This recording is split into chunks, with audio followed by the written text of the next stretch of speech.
End of this lesson. Finally हम and पे आ गए हैं. अभी तक हमने चैप्टर में क्या क्या कवर किया? We have seen India prior to British rule, under British rule, exploitation of different sectors, then the effect on our population, that is demographic condition, then infrastructure, occupational structure, in fact the positive contributions also. Now ये पूरा subject किस पे based है? India की economy पे.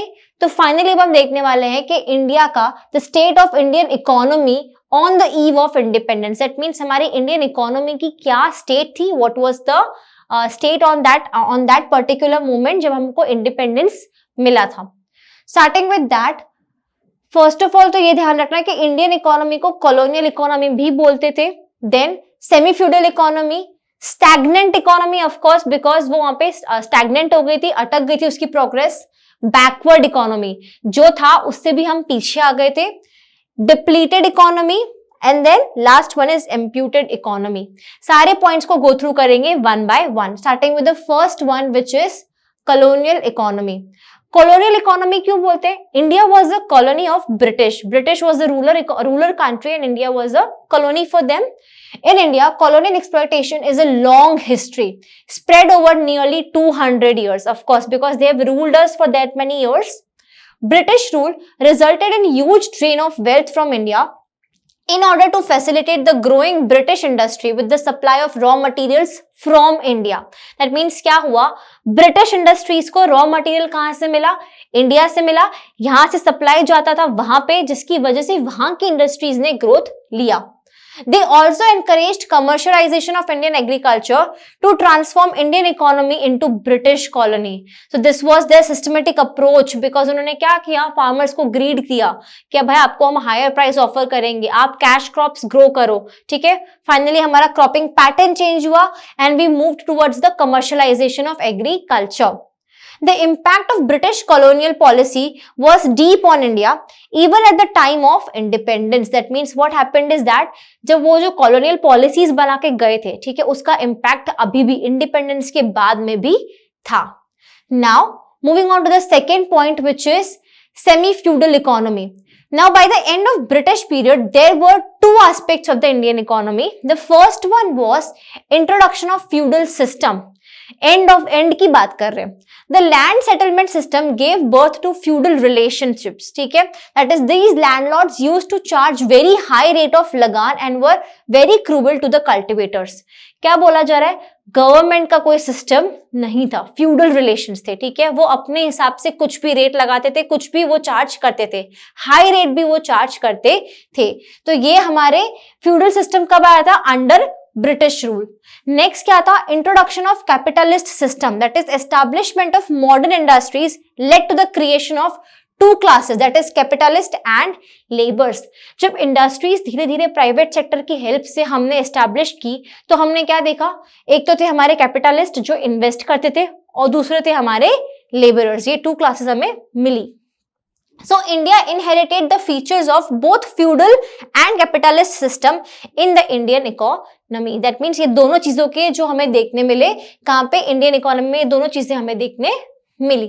That's why it is known as semi-feudal. Completely feudal economy नहीं है. Moving on to the third point which is stagnant economy. Of course यह point हमने पहले भी देखा कि हमारी growth जो थी वो रुक गई थी. That means stagnant economy is one which is growing at a very low rate. Almost negligible, right?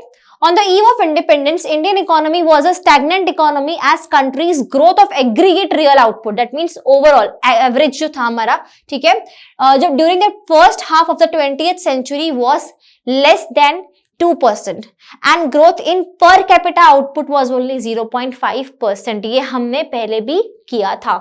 Our national income and हमारा जो per capita income था उस वाले point पे, ठीक है. Moving on to the fourth point which is backward economy. Why India became in backward economy? क्यों backward economy बन गई? The reasons were low level of productivity, I explained you earlier, production क्या होता है, total जो आपका output है, productivity क्या होती है, per hectare. So low level of productivity मतलब हमारा जो लैंड था उसका पोटेंशियल हम यूटिलाइज नहीं कर रहे थे, we were not utilising it properly because of lack of resources, irrigation facilities, proper modern technology, ठीक है, प्रॉपर टूल्स नहीं थे हमारे पास में, जिसकी वजह से क्या था, low level of productivity. Second was low per capita income, जो हमने आगे वाले पॉइंट में भी कवर किया। Traditional methods of agriculture, of course modern technology नहीं थी।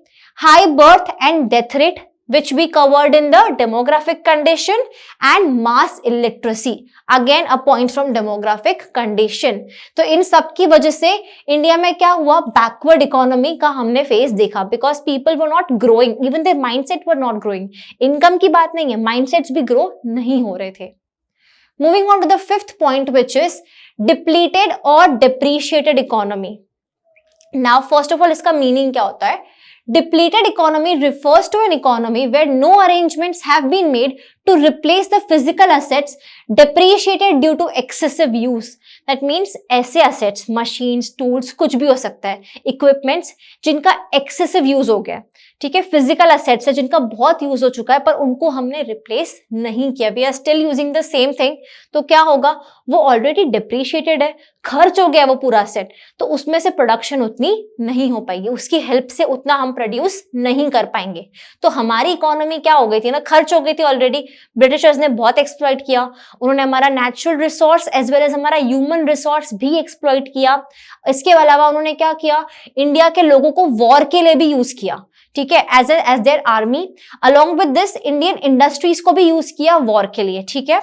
Now during Second World War, Indian industry had to work beyond their capacities to meet the increased demand of plant, machinery, equipments, etc. for the war. War के लिए जो भी tools चाहिए थे, ठीक है, जो भी उनको सामान चाहिए था, सब कुछ कहाँ प्रोड्यूस हो रहा था, इंडिया में। दैट मीन्स इंडिया को नहीं पार्टिसिपेट करना था, बट फिर भी उनको, because it was a colony of British, तो उनको पार्टिसिपेट करना पड़ा वॉर में, ठीक है। हमारी इंडियन इकोनॉमी की तो ऑलरेडी बैन बची हुई थी, उसके अलावा हमने वॉर में पार्टिसिपेट किया। दैट मीन्स इंडस्ट्रीज जो थी हमारी वो भी डिप्रीशिएट हो गई थी, उनके जो प्लांट्स, मशीनरी थे वो सब कुछ डिप्रीशिएट हो गया था। However, British rulers did not make any arrangement to replace the depreciated physical assets. As a result, British rulers had left a seriously depleted economy. उन्होंने क्या किया, पूरा यूटिलाइज तो कर दिया वॉर के टाइम पे, बट उन्होंने कोई अरेंजमेंट नहीं किया रिप्लेस करने का, जो हमने डेफिनेशन में देखा, अगर आप रिप्लेस नहीं करोगे that means your economy is a depleted economy. Moving on to the next point which is amputated economy. Amputated economy मतलब बटा हुआ इकोनॉमी, डिस्ट्रीब्यूट हो गया on the basis of what, हमने जो ब्रिटिशर्स की पॉलिसी थी divide and rule, religion, caste, language and culture, उसकी वजह से क्या हुआ था, इंडिया में ऑलरेडी वो भेदभाव वाला सिस्टम चालू हो गया था कि भाई हिंदू एंड मुस्लिम्स के बीच में राइट्स होने लगे, लड़ाइयां होने लगी, राइट। इसकी वजह से ही पार्टीशन भी हुआ था इंडिपेंडेंस के टाइम पे। तो उन्होंने क्या किया, एम्प्यूटेट कर दिया, मतलब तोड़ दिया इंडियन इकोनॉमी को, right, they made pieces of it. As a result, on the eve of independence, country was geographically divided into two parts, that is India and Pakistan. इसमें से two countries बन गई। Partition of the country virtually disrupted economy due to various reasons. जैसे first one था problem of rehabilitation of large number of refugees from Pakistan. That means many people were leaving the areas, those who were which were in Pakistan, क्योंकि उनको India का हिस्सा बन के रहना था, तो वहां से रेफ्यूजीज को यहाँ पे लेके आना सही सलामत, ठीक है, उनका अरेंजमेंट करना, it was a big task, ठीक है, इंडियन इकोनॉमी के लिए। Next was shortage of raw material for jute and cotton mills, as most of the cotton and jute growing areas went to Pakistan. जो अच्छे areas थे जहां पे jute और कॉटन ग्रो होता था, those areas went to the border of Pakistan. तो जिसकी वजह से क्या हुआ, हमारे पास में जब तक हमारे पास में कोई बैकअप नहीं था ना, अरेंजमेंट नहीं था, तो हमने क्या फेस किया, कॉटन और जूट का हमने रॉ मटेरियल का शॉर्टेज भी फेस किया।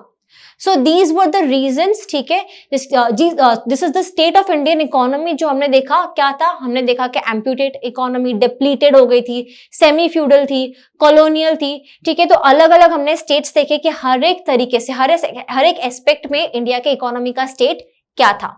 Now let us move on to the final video जहां पे हम कंक्लूजन भी देखेंगे।